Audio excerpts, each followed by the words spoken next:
That was brilliant, Piper. That was really brilliant. Oh, and Joe has a question right off the bat. Oh, no, Thank you. no, I didn't want to chip in.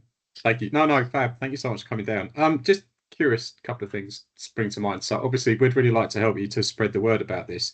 So is it going to exist on the web somewhere? Will there be like a internet web page that people can be pointed to? Yes, this is going to be published on our website, the Gloucestershire Community Rail website.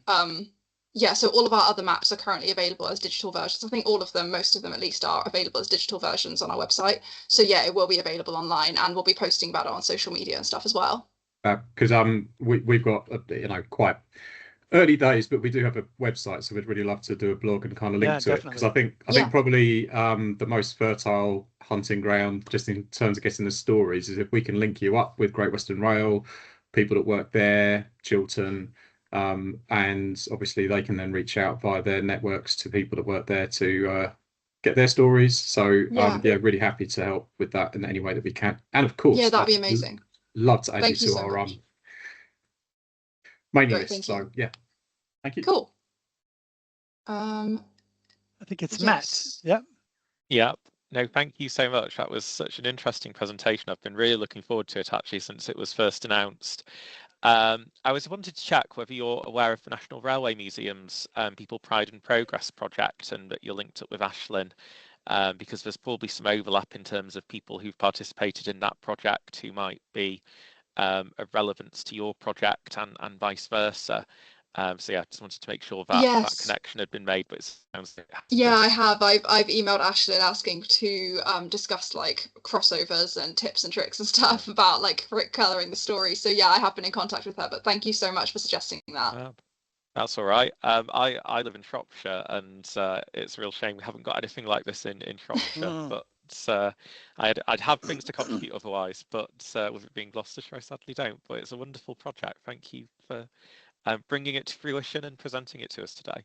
Thank you so much. Thanks. It really Yeah. means a lot that people are having a good response to it. It's really fascinating. I mean, it would be lovely to see too if maybe this can be sort of the beginning of kind of a wider project in other areas, because I'm sure there are lots of parts of the country that would have kind of a similar experience of having a history that, is kind of unknown, that links in with the railway. And I'm sure that there's probably a lot of, we'll have to keep talking about this because I think there's probably opportunities to do that. It would be interesting too, Piper, to maybe have you come and chat at Rail Unites for Inclusion. I don't know if do you know about Rail Unites for Inclusion? It's a, so I see Hannah nodding her head in the Yeah, background. Hannah's nodding, but I don't think I've come into contact yet. But So which is sort of a a forum, kind of a community of practice of inclusive of people across the rail industry and now beyond into more other areas of not just rail, but transport and sort of externals as well. And it's something that started out as just EDI leads, but then has grown now to network leads and anybody basically who's interested in sort of helping support, an inclusive culture in railway.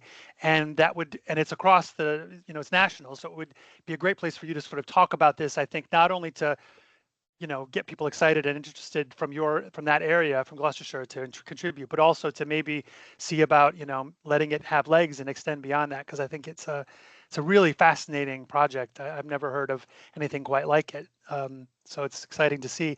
I wanted to ask you too. This is a very sort of like panel discussion question, but I can't help it, which is, do you was there something that you've sort of learned about that you would say was kind of most surprised you, that was sort of the most interesting or the most unusual, or something that you did not know about in terms of things that people shared with you that are sort of historical moments or places or people in Gloucestershire? yeah, there's so many things that like I didn't realize how many notable people were in Gloucestershire. For example, there was this one guy in Newent, Joe Meek. He's like one of the most, he like pioneered like music producing as a thing, but he was gay and ultimately like was investigated by the police for it and took his own life in the end. So it's like things like that that you just don't know about. And there was this man who lived in Moreton in Marsh, who he lived as a man for upwards of 20 years and no one ever thought anything different, but it was only upon his death that they found out that he was actually a transgender man. And it was published in the newspapers, and this was like 1910, and it was published in the newspapers. Wow. Of the man woman who lived in Moreton in Marsh. So it's like all these things show that these people have existed for years, but no one knew the language to describe it. And also like seeing how like especially trans people were spoken about in newspapers back in like the early 20th century, like late 19th century.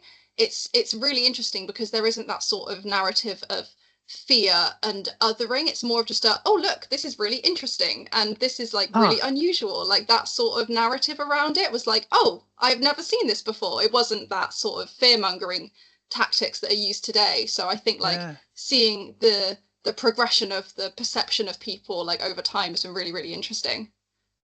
That is fascinating. That is really fascinating. I could Oh talk my about this gosh. for ages. I find it so interesting. Yeah, I can imagine. I can imagine. How Yeah. did you end up, how did this project end up coming into being? It was a colleague before me actually that started off with this project, and then I took it on over. I started in June. So yeah, taking on this project and doing all the Pride things. But yeah, it wasn't my initial idea. It was a colleague who's since left who like kind of sparked the beginnings of this. And then yeah, I've just taken it on from there. Okay. Oh, brilliant. Well, thank you. I could ask you a million questions. That would be, I'm really fascinated. So I'll maybe I'll reach out to you and Hannah separately about the Rail Unites piece and see about, you know, getting you connected that way. So that, because I think might be fruitful going forward for both sides. Thank you so much. Yeah, that'd be amazing. Thank you. Fabulous. Are there any other questions from the crowd for the moment? I think we're all good. Oh, there is one. No. Yes. James? Hello. Sorry, yeah, I'm keeping my camera off because I'm just having me lunch. I've just dropped in the chat a link to a website which is a collection of sort of worldwide LGBT stories. They're quite sort of, a lot of them are quite personal, but it might be a good sort of start. Queering the Map. Yeah, that's the one. So if you've heard of it, then great. Just thought that's what came to mind when you said. Yeah, thank you so much. I have seen that before. It's really, I really love that website. It's so interesting and amazing. Yeah, and if you're just looking for some smaller stories to pick up on. But yeah, so I thought I'd drop that in. Super interesting. I love just looking around my hometown, being like, "Oh, what's going on?" I feel like a right nosy neighbor. It's so good because things like we document our own history in a way because we found ways to document it ourselves, because in like the mainstream ways, like it's not, we've not been represented as much. So it's like these little pockets of information of people's stories. It's like so interesting to find. Yeah, no, definitely. So it's there if anyone wants to have a look. Great. Thanks so much for that. I'm definitely going to have to check that out for sure. Any other questions in this space while we have? No? Okay. Well, obviously, if something pops up throughout, you know, the rest of the meeting, feel free to raise your hand, or if you suddenly think of a question before we stop, give a shout, and we'll take advantage. But yeah, thank you so very much, Piper. Really, really good to hear from you, and Hannah, for you as well. It's a brilliant project. Can't wait to hear more about it.